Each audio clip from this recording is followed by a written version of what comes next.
everybody. So today I'm going to make a short video just explaining a couple of different instruments, showing you how to use them, and just explaining how they work.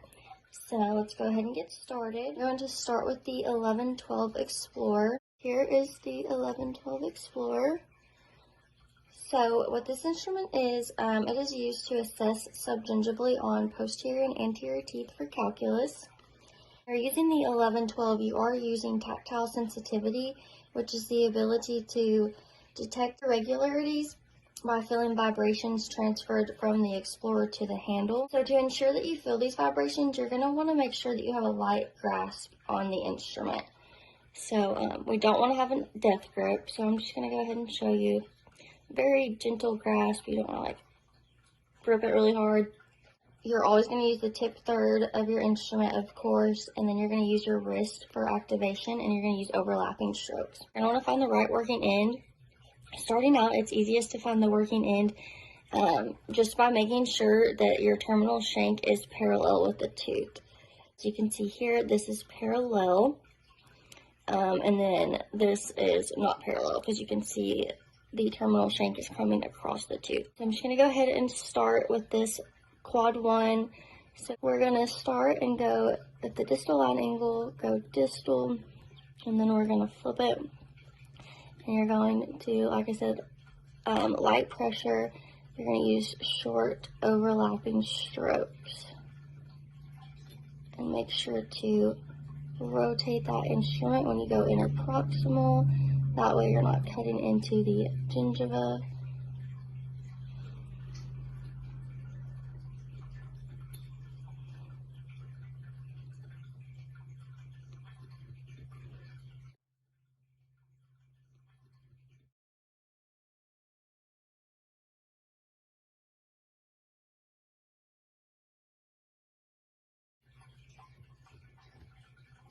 And short overlapping strokes. Make sure you're using that tip third at all times.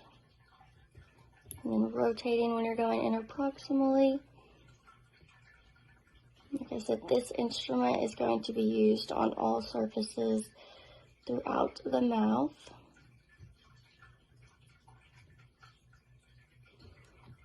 Okay, and so that's for the posterior.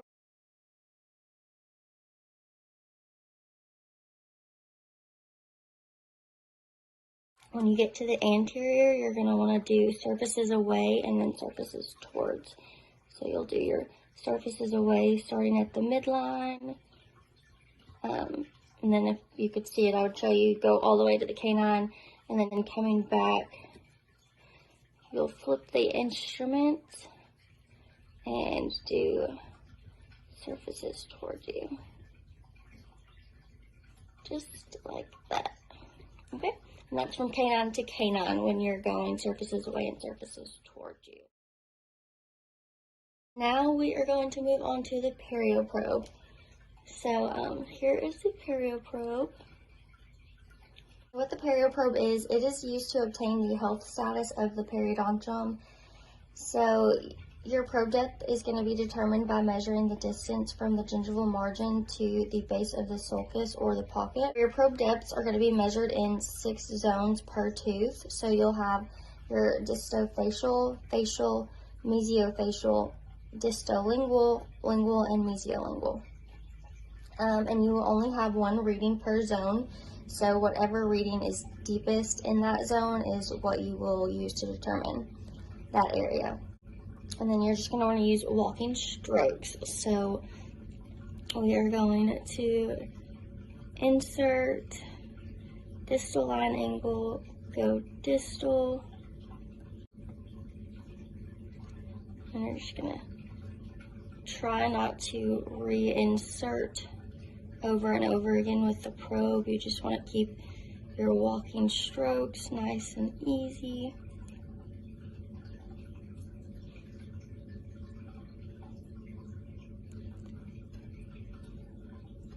And you are just going to walk your way around the tooth.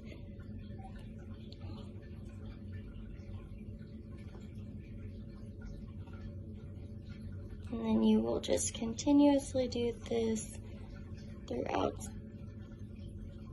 the mouth.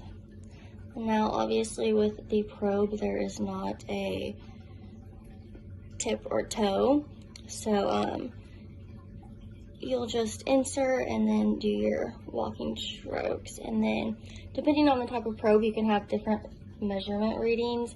Ours does go at 3, 6, 9, and 12 on these. So you can see if I insert here, we'll say that's about a 3 right there.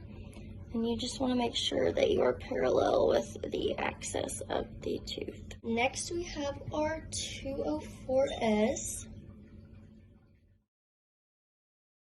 So this is your 204S.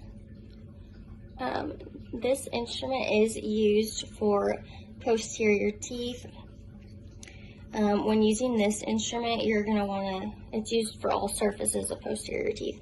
You're going to want to make sure that you're using the tip third, and then you want to ensure, to find the working end, you're going to make sure that the terminal shank is parallel to the tooth. So you can see this is not parallel. This is coming across the tooth, and we want it to be parallel with the tooth. Ensure that you're using the tip third. And then you always want to rotate when you get interproximal.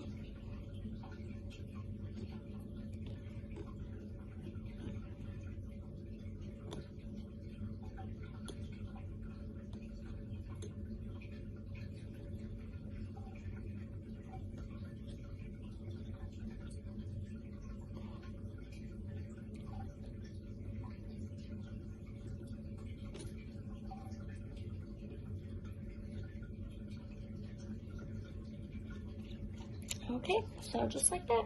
Moving on, we are going to our Gracie 1112.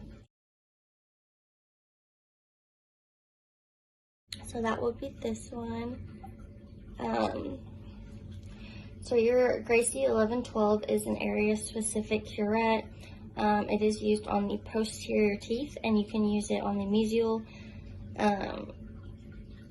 buccal, and lingual surfaces. So again, use the tip third of the instrument, and you're going to want to make sure to find the working end, same as the 204S. You want your terminal shank parallel with the tooth. So as you can see here again, the shank is coming over the tooth and not parallel, so we want it to be parallel with the tooth. Just to switch it up, let me show you on the lower, coming across and parallel. Okay. So like I said, this one is used for mesial surfaces, and you can also use it on the buccal. So we're just gonna, you want to use the tip third. Now with area specific curettes, they do only have one cutting edge per working end. So you can see coming across and parallel. Okay. So like I said, this one is used for mesial surfaces, and you can also use it on the buccal. So we're just gonna, you want to use the tip third. Now with area specific curettes, they do only have one cutting edge per working end. So obviously if it feels smooth when you're using it, that's not going to work. You want to be able to hear and feel the scraping.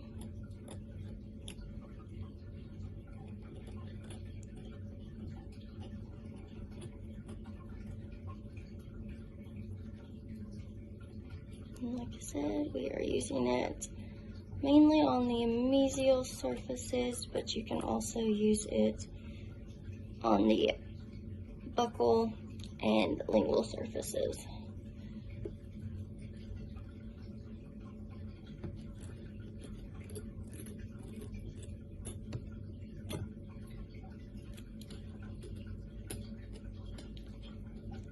Okay, moving on.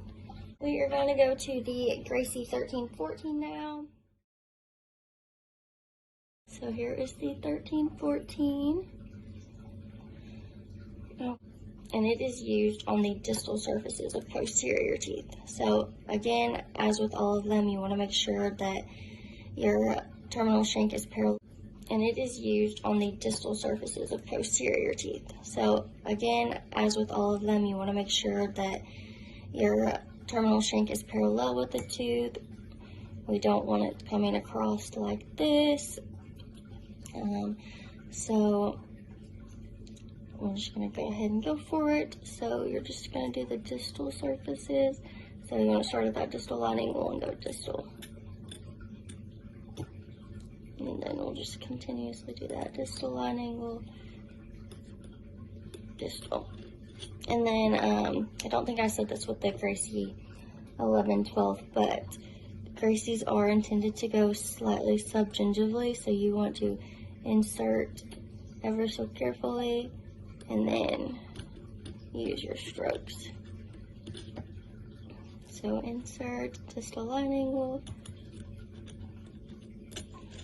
And like I said, you can go subgingivally with these instruments.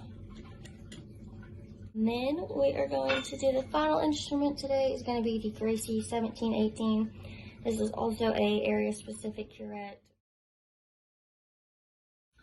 Again, this one is used on the distal of posterior teeth, but predominantly it's best to use on those third molars. So you're just going to distal line angle, distal, distal line angle, distal. And then we'll flip it over and go down here. Distal line angle, distal. Distal line angle, distal.